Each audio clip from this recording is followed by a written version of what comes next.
بدن کے مناسب کام۔ کلیسیا میں روحانی پختگی پیدا کرنے کے لیے ہمیں مسیح کے بدن کے لیے اس کے تمام اعضاء میں کام کرنے کے طریقے پیدا کرنے چاہیے، لیکن ہمیشہ منظم اور نتیجہ خیز انداز میں۔ میں راشد یونس ہوں۔ یقیناً یہ اصول کرنتھیوں کے خط سے آتا ہے اور جو واقعی کرنتھیوں کی کلیسیا سے آتا ہے، اور مجھے آپ کو یاد کروانے کی ضرورت نہیں ہے اگر آپ ان اصولوں کے مطالعہ کرنے میں ہمارے ساتھ رہے ہیں کہ کرنتھیوں کی کلیسیا اس اصول کے لحاظ سے اچھا نمونہ نہیں تھی۔ وہ بدن کے مناسب کاموں میں مشغول نہیں تھے، وہ کام کر رہے تھے لیکن ٹھیک سے نہیں۔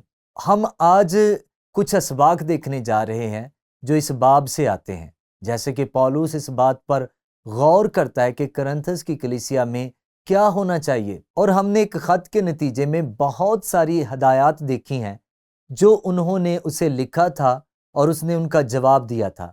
اس لیے آج ہم بہت ہی اہم سبق سیکھنے جا رہے ہیں، ایک بہت ہی اہم اصول جو یسوع مسیح کے بدن کے کام کرنے سے تعلق رکھتا ہے۔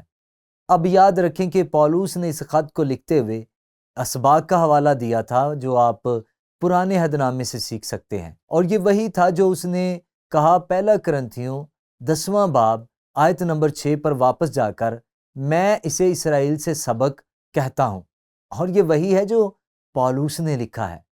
اب یہ باتیں ہمارے لیے نمونے کے طور پر ہوئیں تاکہ ہم بری چیزوں کی خواہش نہ کریں جیسا کہ انہوں نے کیا تھا، اور وہ ہماری ہدایت کے لیے لکھی گئی تھی جن پر زمانوں کا اختتام آ چکا ہے۔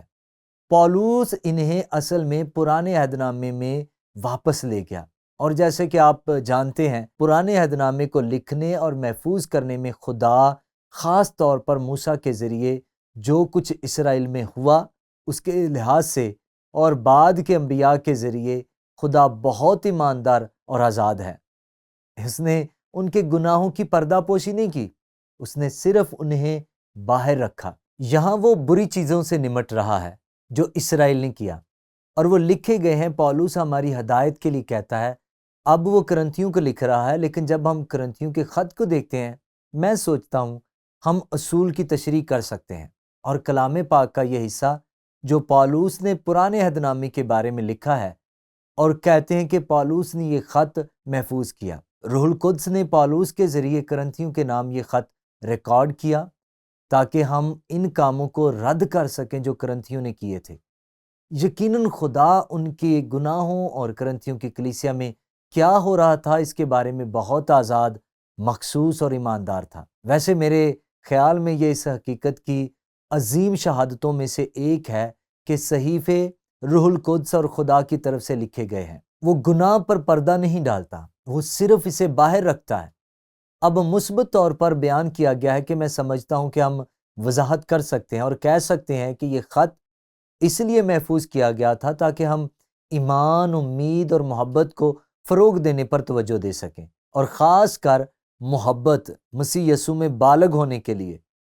پس کرنتھیوں کا یہ پہلا خط ہمارے لیے اور کرنتھیوں کے لیے اتنے سال پہلے لکھا گیا۔ اب جس چیز پر پولس ختم کرنے جا رہا ہے وہی ہے جسے میں نے کہا ہے اصلاح پر توجہ، اور میرے یہ کہنے کی وجہ یہ ہے، یعنی اصلاح پر توجہ، کہ پولس کرنتھیوں سے کہہ رہا ہے آپ یسوع مسیح کے پورے بدن کی اصلاح یا تعلیم پر توجہ نہیں دے رہے، اور وہ اس بات کی نشاندہی کرتا چلا جاتا ہے۔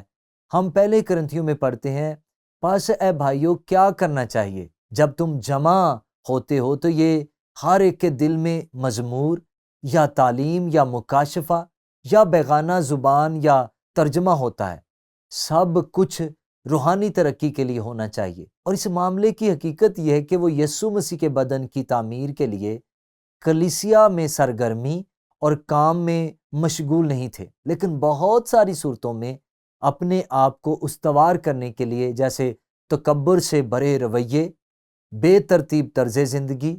اور اسی لیے پولس کہہ رہا ہے کہ جو کچھ بھی ہو، جب کلیسیا مل جائے مسیح کے بدن میں ہر اعضاء کو کام کرنا چاہیے، لیکن یہ یسوع مسیح کے بدن کی ترقی کے لیے ہونا چاہیے۔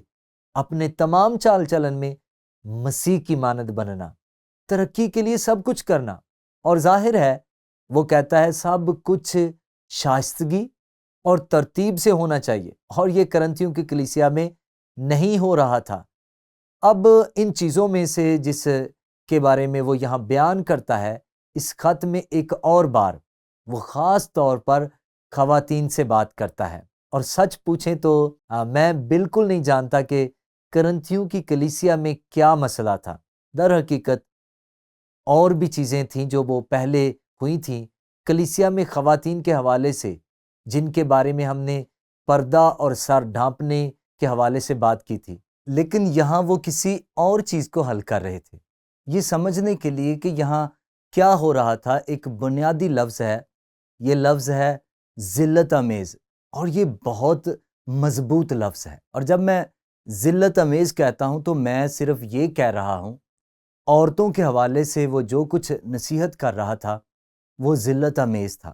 اب حقیقت یہ ہے کہ ہم جانتے ہیں کہ وہ بت پرستی سے تبدیل ہوئے تھے، بت پرستی کی وجہ سے تبدیل ہوئے، بے حیائی سے تبدیل ہوئے، انتہائی غیر فعال پس منظر اور خاندانی حالات سے تبدیل ہو گئے۔ اور ہم پہلے ہی دیکھ چکے ہیں کہ اس میں سے بہت ساری چیزیں کلیسیا اور کلیسیا کے رویے میں پھیل رہی تھی، یہاں تک کہ شاعر ربانی میں بھی بہت زیادہ کھانے پیٹو تھے، حد سے زیادہ شراب نوشی کرتے تھے۔ یہ تصور کرنا مشکل ہے کہ کلیسیا میں ایسا ہو سکتا ہے، لیکن جب آپ کرنتھیوں کے بس منظر کو دیکھتے ہیں تو ہم سمجھ سکتے ہیں کہ ان بت پرستانہ رویے سے مسیحی طرز زندگی اور ظہور کی طرف جانے میں انہیں وقت لگ گیا۔ اب جو ہم یہاں پڑھتے ہیں وہ یہ ہے، جیسا کہ مقدسین کی تمام کلیسیاؤں میں ہوتا ہے، عورتوں کو کلیسیا کے مجمع میں خاموش رہنا چاہیے، کیونکہ ان کو بولنے کی اجازت نہیں ہے، لیکن خود کو پیش کرنا ہے، جیسا کہ توریت بھی کہتی ہے۔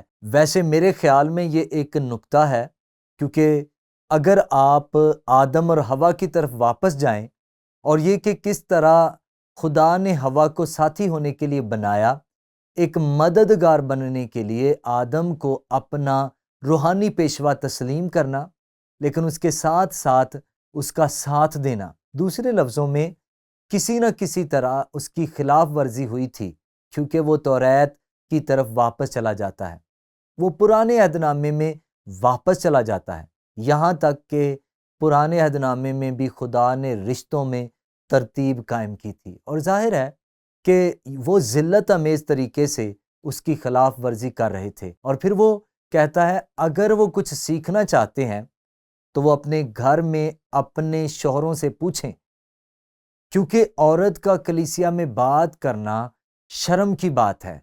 اب ہمارے پاس ایک اور اشارہ ہے، وہ یہاں صرف شادی شدہ عورتوں سے بات کر رہا ہے، وہ غیر شادی شدہ سے بات نہیں کر رہا۔ تو یہ ایک منتخب گروہ ہے، اور یہ رویے کا ذلت امیز اظہار تھا، اور ظاہر ہے یہ سچ صرف کرنتھس میں ہی نہیں تھا، بلکہ یہ سچ کچھ دوسری کلیسیاؤں میں بھی تھا، اور یقیناً ان گرجا گھروں میں سے بہت سے بت پرستی کے حالات سے تبدیل ہوئے تھے۔ ابھی میں نے آپ کے سامنے کچھ چیزیں رکھی ہیں جن سے ہم کم از کم ایک مطلب نکال سکتے ہیں، خاص طور پر لفظ ذلت امیز۔ ایسی چیزیں ہیں جنہیں ہم نہیں جانتے، لیکن یہاں کچھ چیزیں ہیں جو ہم پوری کتاب سے جانتے ہیں، اور وہ یہ ہے کہ پولوس عورتوں کے بارے میں بہت اعلیٰ نظریہ رکھتا تھا۔ در حقیقت وہ مسیح کے بدن کے تمام ایمانداروں کے بارے میں بھی بہت اعلیٰ نظریہ رکھتا تھا، کیونکہ وہ گلتیوں میں کہتا ہے کہ نہ کوئی یہودی رہا، نہ کوئی غلام، نہ آزاد، نہ کوئی مرد رہا نہ عورت، ہم سب مسیح یسوع میں ایک ہیں۔ لہٰذا ہم جانتے ہیں کہ مسیح یسوع کے بدن کے بارے میں پولوس کا کیا نظریہ تھا۔ مرد اور عورت ہم نئے عہد نامے میں بہت سی دوسری جگہوں سے بھی جانتے ہیں، یہاں تک کہ پولوس کے اپنے الفاظ ہیں۔ پولوس نے یہ نہیں کہا کہ ایک عورت کلیسیا میں بات نہیں کر سکتی، وہ ایک خاص مسئلے کے بارے میں بات کر رہا ہے۔ مثال کے طور پر اگر آپ کلسیوں میں 3 باب کی 16ویں آیت میں جائیں، جب پولوس ایک دوسرے کو سکھانا کہتا ہے، اور یہاں وہ کلیسیا کو لکھتا ہے، مسیح کے کلام کو اپنے دل میں کثرت سے بسنے دو، اور وہاں وہ پورے بدن سے بات کر رہا ہے، اور وہ یہ نہیں کہتا مسیح کے کلام کو اپنے دلوں میں کثرت سے بسنے دو۔ وہ مرد اور عورت دونوں کے بارے میں بات کر رہا ہے جو ایماندار ہیں۔ مسیح کے کلام کو اپنے دلوں میں کثرت سے بسنے دو اور کمال دانائی سے آپس میں تعلیم اور نصیحت کرو، مرد اور عورت، اور اپنے دلوں میں فضل کے ساتھ خدا کے لیے مزامیر اور گیت اور روحانی غزلیں گاؤ۔ تو پولس یہاں کیا کہہ رہا ہے؟ پولس کہہ رہا ہے کہ یہ ایسا رویہ تھا جو اخلاق سے باہر تھا۔ یہ غالباً بہت سنگین طریقے سے خدا کی مرضی کی خلاف ورزی تھی۔ ایک چیز جس کے بارے میں مجھے لگتا ہے کہ ہم فرض کر سکتے ہیں وہ یہ ہے کہ ان خواتین کو غلامی کی حیثیت سے آزاد کیا گیا تھا۔ دوسرے لفظوں میں، نئے عہد نامے کی دنیا میں بہت سی عورتیں غلام تھیں، وہ اپنے گھر میں غلام تھیں۔ اس میں اور بھی خواتین شامل تھیں کہ ان کے شوہر رویے کے معاملے میں شامل تھے، اور پھر انہوں نے سیکھا کہ مسیح ہمیں آزاد کرتا ہے۔ تصور کریں کہ اگر آپ مکمل غلامی میں ہوتے تو کیا ہوتا؟ مردانہ غلبہ کے کنٹرول میں، جو کہ وہ زیادہ تر واقعات میں تھے، اور اچانک آپ کو معلوم ہوا کہ آپ آزاد ہیں، کیا ہوگا؟ ویسے ہوتا یہ ہے کہ ہم اکثر اپنی آزادی کا غلط استعمال کرتے ہیں۔ یہ ہم سب کا سچ ہے، اور پولس نے گلتیوں سے کہا، وہ کہتا ہے تم آزاد ہو، غلامی میں واپس نہ جاؤ، لیکن اس نے کہا اپنی آزادی کو جسمانی طور پر استعمال نہ کریں۔ دوسرے لفظوں میں، ہم اپنی آزادی کو مسیح میں جسم کے لیے استعمال کر سکتے ہیں، اور مجھے لگتا ہے کہ ہم محفوظ طریقے سے کہہ سکتے ہیں، چونکہ یہ اس قدر ذلت امیز سلوک تھا کہ کسی نہ کسی طرح یہ خواتین اپنی آزادی کو جسم کے لیے استعمال کر رہی تھیں بجائے ایک دوسرے کی خدمت کرنے کے، جیسے کہ پولس نے کہا۔ تو یہ بہت اہم ہے۔ آپ دیکھتے ہیں کہ آپ کلام پاک کے پورے سیاق و سباق کو دیکھیں اور خدا کی ساری تعلیم کو دیکھنے کی کوشش کریں، اور یقیناً پولس یسوع مسیح کے بدن کے ہر عضو کے بارے میں بہت اعلیٰ نظریہ رکھتا ہے۔ ہمیں ایک دوسرے کو سکھانا اور نصیحت کرنا ہے، اور تو پولس کا نتیجہ کیا ہے؟ سب کچھ شائستگی اور ترتیب سے کرنا ہے۔